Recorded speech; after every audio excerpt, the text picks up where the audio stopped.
ನಗರದಲ್ಲಿ ಸರಣಿ ಬೈಕ್ ಕಳ್ಳತನ ಮಾಡ್ತಾ ಇದ್ದ ಖತರ್ನಾಕ್ ಗ್ಯಾಂಗ್ ಅನ್ನ ಪೊಲೀಸರು ಬಂಧಿಸಿದ್ದಾರೆ. 4 ಆರೋಪಿಗಳು ಈಗ ಪೊಲೀಸರ ಅತಿಥಿಗಳಾಗಿದ್ದಾರೆ. ಬಂಧಿತರಿಂದ ಸುಮಾರು 50 ಲಕ್ಷ ರೂಪಾಯಿ ಮೌಲ್ಯದ ಬರೋಬ್ಬರಿ 60 ಬೈಕ್ಗಳನ್ನು ವಶಪಡಿಸಿಕೊಳ್ಳಲಾಗಿದೆ. ಈ ಕಳ್ಳರ ಸ್ಪೆಷಾಲಿಟಿ ಏನಪ್ಪಾ ಅಂದ್ರೆ ಕೇವಲ ಹೀರೋ ಹೋಂಡಾ ಸ್ಪ್ಲೆಂಡರ್ ಬೈಕ್ಗಳನ್ನು ಮಾತ್ರ ಕಳ್ಳತನ ಮಾಡ್ತಾ ಇದ್ರಂತೆ. ನಗರದ ವಿವಿಧ ಭಾಗಗಳಿಂದ ಪ್ರತಿದಿನ ಸುಮಾರು 4 ಬೈಕುಗಳನ್ನು ನಕಲಿ ಕೀ ಹಾಗೂ ಹ್ಯಾಂಡಲ್ ಲಾಕ್ ಮುರಿಯೋದ್ರ ಮೂಲಕ ಎಗರಿಸ್ತಾ ಇದ್ರು. ಈ ಕಳ್ಳತನದ ಹಿಂದೆ ಒಂದು ರೋಚಕ ಕಥೆನೇ ಇದೆ. ಬೆಂಗಳೂರಿನಲ್ಲಿ ಕದ್ದ ಬೈಕ್ಗಳನ್ನು ಆರೋಪಿಗಳು ನೇರವಾಗಿ ತಮಿಳುನಾಡಿನ ಜೋಲಾರಪೇಟೆ ಹಾಗೂ ತಿರುಪತ್ತೂರಿನಲ್ಲಿ ಮಾರಾಟವನ್ನ ಮಾಡ್ತಾ ಇದ್ರು. ಅದರಲ್ಲೂ ಪುಷ್ಪ ಸಿನಿಮಾ ಶೂಟಿಂಗ್ ನಡೆದಿದ್ದ ವೆಲ್ಲೂರು ಜಿಲ್ಲೆಯ ಬೆಟ್ಟ ಗುಡ್ಡಗಳ ಪ್ರದೇಶವಾದ ವಡಗೊತ್ತೂರು ಗ್ರಾಮವೇ ಇವರ ಮೇನ್ ಟಾರ್ಗೆಟ್. ಈ ಭಾಗದ ಜನರಿಗೆ ಸ್ಪ್ಲೆಂಡರ್ ಬೈಕ್ ಅಂದ್ರೆ ಎಲ್ಲಿಲ್ಲದ ಕ್ರೇಜ್.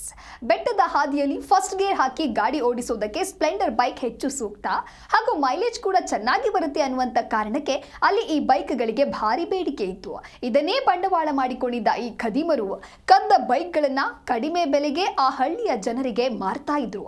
ಸದ್ಯ ಸಿಸಿಟಿವಿ ದೃಶ್ಯಾವಳಿಗಳನ್ನ ಆಧರಿಸಿ ಕಾರ್ಯಾಚರಣೆ ನಡೆಸಿದ ಪೊಲೀಸರು ಈ ಕಿಲಾಡಿ ಕಳ್ಳರನ್ನ ಜೈಲಿಗಟ್ಟುವಲ್ಲಿ ಯಶಸ್ವಿಯಾಗಿದ್ದಾರೆ.